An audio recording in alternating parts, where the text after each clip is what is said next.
बार एक घर में एक चोर चोरी करने गया। उस भैया के यहाँ 2 पत्नियां थी, समझेंगे, ध्यान देंगे। तो हुआ ये, जब वो चोरी करने गया तो घर में जैसे ही घुसा, उधर उसने क्या दृश्य देखा कि 2 पत्नियां हैं और वो अपने पति से झगड़ा कर रही है, एक इधर खींच रही है, एक उधर खींच रही है। अब वो बीच में फंसे बड़े परेशान हैं। तो चोर ने देखा, उसने सोचा कि अरे भैया यहाँ तो बड़ी आफत है, बड़ी खेचातानी पड़ी, बड़े परेशान है। इनका तो जीवत ही मुर्दा, ये तो जीवत ही मुर्दा है, ये तो बड़े परेशान है, मरे जा रहे। उसको बड़ी जोर से हंसी आई, और जैसे ही हंसी आई तो उसने अपने मुंह पे रुमाल तो लगाया, पर हंसी ना डटी, जोर से निकल गई। तो वो घर वाले भैया ने जैसे ही देखा, अरे इतने समय कौन है, देखा तो चोर, अरे चोर चोर चोर। जैसे ही ये कहा 100 नंबर में फोन किया, गाड़ी आ गई, पुलिस वाले भैया पकड़ ले, दरोगा जी के सामने पहुंचाया और कहा भैया ये हमारे घर में चोरी करने आए। तो दरोगा जी ने देखा, क्यों जी, ऐसे भले व्यक्तियों के घर में चोरी करने जाते हो, तुम्हें ऐसी सजा देंगे जो जिंदगी भर याद रखोगे। तो उस चोर ने कहा, महाराज सब सजा मंजूर है, पर एक ही सजा मत दियो। बोले कौन सी? बोले जो इनको मिली है सो। हाँ, जो इन्हें सजा मिली है वो हमको मत देना। बोले इनको कौन सी सजा मिली है? बोले ये 2 पत्नियों वाला झंझट बहुत बुरा है महाराज। हाँ, ये तो जिंदा ही मुर्दा है, बड़े परेशान, हम तो देख के आए हालत।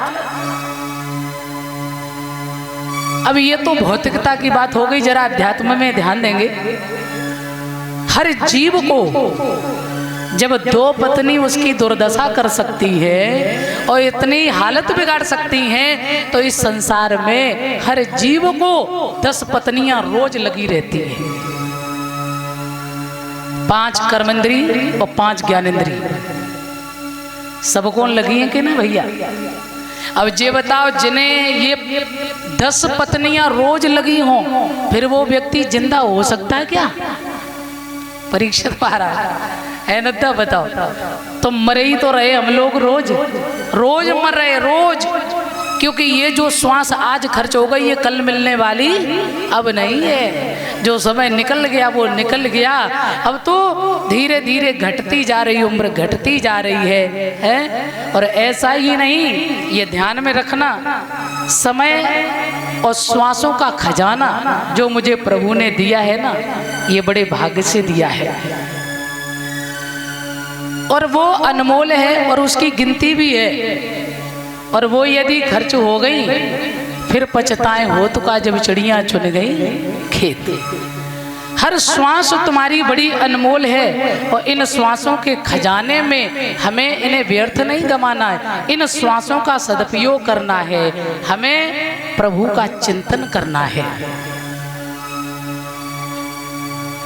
मेरे सज्जनों, जो क्योंकि हमारे बचपन आया, जवानी आई, बुढ़ापा आया, नित्य हमारी जो श्वास खर्च हो रही है, तो जो समझदार लोग होते हैं ना, वो जानते हैं कि हम रोज मर रहे हैं, हम जिंदा नहीं हैं, हमारी रोज मृत्यु हो रही है।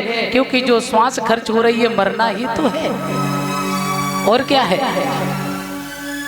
तो बताया है बहुत सुंदर शब्दों ने,